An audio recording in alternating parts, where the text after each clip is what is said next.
We need to talk Mega Level Digimon in the newest TV anime, Beatbreak. I have this theory, this feeling that Megas might not go down the way we're all expecting. With 22 episodes currently released in what is supposedly a 48 to 50 episode season, we're starting to understand Digivolution's rules and place in Beatbreak, both in the world of the show and in real life context. In this video, we'll talk about if Megas even exist in Digimon Beatbreak, even when we'll see them, and whether or not we should be expecting Megas for all the show's Tamer duos. This is part theory, part recap, part discussion video about the role of Mega Digivolution in our latest anime. First, let's talk the lore of this world. In Digimon Beatbreak, it appears that Mega Level Digimon do not exist at the moment, or at least are not known to the characters we've encountered. Protagonists like Kyo and antagonists like Chairman Wong seem to believe that Ultimate Level Digimon, Kanzentai or Perfect in Japanese, are the final forms of a Digimon. This is kind of fun because as the audience, as Digimon fans, we know about Mega, and we're aware of the massive power spikes in that jump from Ultimate to Mega. In Beatbreaks, Ultimates are already considered absolute beasts. Champions too, depending on the monster. We've heard Wong and the 5 stars describe disaster-class Digimon, like Raremon and Marine Bullmon. We've also learned about the 2029 Kano Island vanishing incident, where a massive landmass was suddenly wiped from the face of the Earth, with over 1.3 million people either dead or missing. If Mega Level Digimon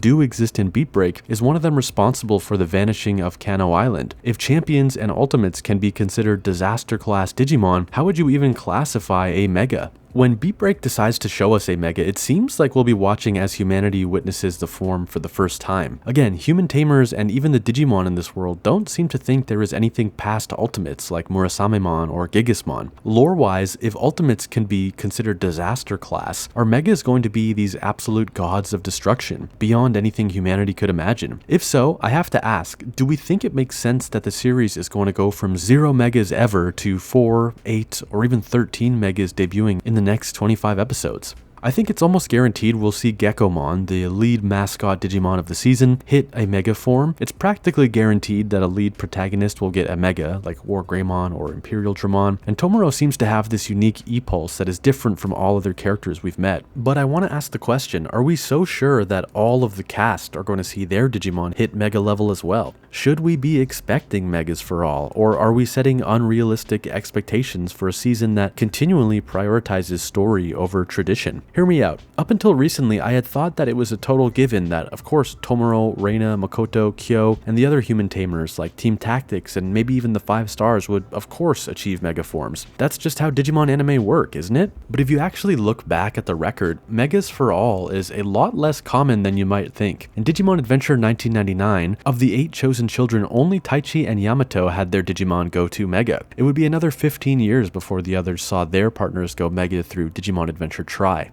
Adventure 02, with its focus on armor evolution and Jogress or DNA digivolution, Imperial Dramon was the only Mega the Digidestined of that season unlocked. Tamers was the first to dish out Megas liberally. Frontier operated differently with the Spirit evolutions, but much like Adventure, everyone except for the 2 main boys received 2 evolutions only. Savers dishes out Megas, no problem, but Fusion/Cross Wars also didn't do traditional types, so it sort of had Megas, but sort of didn't. Appmon did God Grade Appmon, which is basically Mega. The Adventure 2020 reboot managed to squeeze in Megas for all 8 partners, but that season was criticized for its breakneck pacing, just handing out Ultimates and Megas as if to complete a to-do list. Finally, Ghost Game had Megas for all 3 of its leads, but that was a far easier ask with the smaller cast. But even then, Ghost Game did not manage to squeeze in Arcturusmon and Proximamon, 2 high-powered Digimon in the Gammamon line that were shown via the card game and merchandise, but just didn't fit into the story of the anime. So going through those past Digimon seasons, it should now be clear that Megas for all is never actually guaranteed. It's only really been that way in 4 out of 9 past Digimon series. Also keep in mind, Digimon Beatbreak has not been following the standard playbook as it relates to rolling out champions and ultimates. In the first episode, one of our team members already had access to Ultimate in Murasamemon, and Reina started the series with her Pristimon being able to reach the champion form Wolvermon. And then, breaking the record for the longest wait for a main character's Digimon to Digivolve, Tomoro's Geckomon took 12 weeks to reach the Armalizamon champion form. This is all to say, Beatbreak does what makes sense for Beatbreak, nothing else.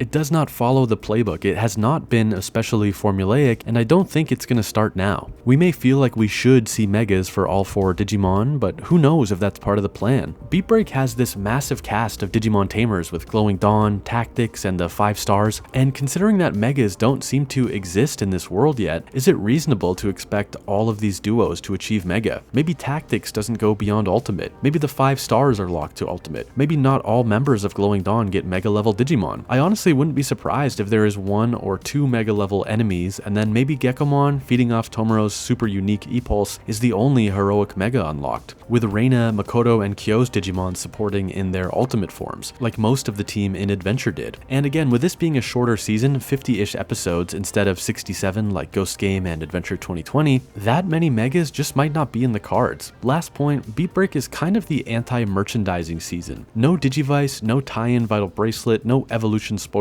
happening in the card game or t-shirts showing things early. Sometimes when the storytelling is not there, Mega Level Digivolution can kind of feel like it's just a merchandising opportunity. A new form equals a new statue, a new model kit. With Beatbreak, Bandai isn't really out here slinging Digitama pre-orders, not yet at least. This season hasn't really been a glorified toy commercial, it's been very story focused. So wrapping up, I just kind of want to plant the seeds, set expectations, and remind Digimon fans that we've never been guaranteed Megas. They're actually less common than we might remember. With the story Beatbreak is trying to tell, with its already unusual and unconventional rollout of Ultimates and Champions, with its relatively shorter episode count, and with the way it's not really being forced to sling merchandise, be aware that they might surprise us with how Megas play out in Beatbreak. But what do you think? Are all of the members of Glowing Dawn absolutely getting Megas this season? Just Tomoro? What about the 5 stars and Chairman Wong? Let me know your thoughts in the comments if you think Megas are guaranteed or if Beatbreak just plays by its own rules. Thanks for watching. Hope you enjoyed. Subscribe if you like Digimon discussions like this, and I'll see you in the next video.